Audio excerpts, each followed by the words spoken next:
এই যে শালা একটা জিনিস তো ভুল করে লাইলাম। বাড়ির তো বাচ্চা তো আনলাম না, আমি তো এই টাইম নিয়ে গেছিলাম চলে এই মালটুক আনবার। এখন এই মালটুক কিবা করে খাওয়ানি। হ্যাঁ বুদ্ধি আইছে। আব্বারে মিথ্যে কথা বললে বলবানে বাচ্চা আনতে হয় না, তার বাড়ি পাঠাই দেবানি, তাই করবানি। তা ফাঁকাই বসে একা একা খাইলাবানি। সেই সকালবেলা সালডার কইছি খাবার আনবার, বেলা করে বেলা দুপুর হয়ে গেল।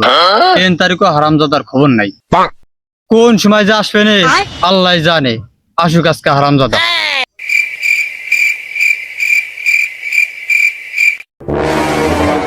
আব্বা কিরে বাজান, তোদের সেই সকালবেলা কইছি, তাই তোর আসা এত দেরি লাগলো কে?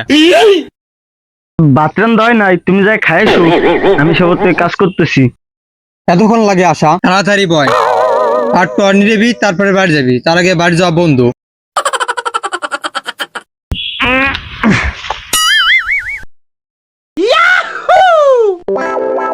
কিরে বাজান, এই ক্যাম্বালে কাজ করতেছিস? যুবক সালবান কাজ করবি, শরীর ফিনিক্স থাকবে অন্যরকম। তোদের মতো দেখলাম যুবক ছিলাম, আমি 100 মানুষের মতো কাজ করতাম। দেখ কিভাবে কাজ করতে হয়। কাজ করবি নাকি চুরি করে খাবি নাকি? আচ্ছা, তুই কিভাবে কাজ করতেছিস? তাড়াতাড়ি কাজ কর শালা হারামজাদা। দেখ কিভাবে কাজ করতে হয়। অন্য যুগ, আমাদের বন্ধু বান্ধব একসাথে থাকবো, কামের ফিলিংসটা অন্যরকম। এই একসাথে বেড়াবো টেরাবো, কাম করব, কথা বলবো, অন্যরকম ফিলিংস। আর এখন তুমি একজন মুরব্বী মানুষ, তোমার সামনে কি সব কথা বলা যায়? আরে বাজান, এই কথা তো আগে করলেই পারতি। আজকের মতো বন্ধু ভাবে কাজ কর। আরে বন্ধু, এই কথা আগে বলবি না। দে তাই লাইটটা দে, একবারই দিয়েই দেই। হ্যাঁ, এটা কি রে বাজান তোরাতে? আতে কি মানে, তুমি ওই যে বললা বন্ধু ভাইবে কাজ করতে, তাই লাইটটা দাও, একটা বাড়ি দিয়েই দেই, তাহার কাজ করি।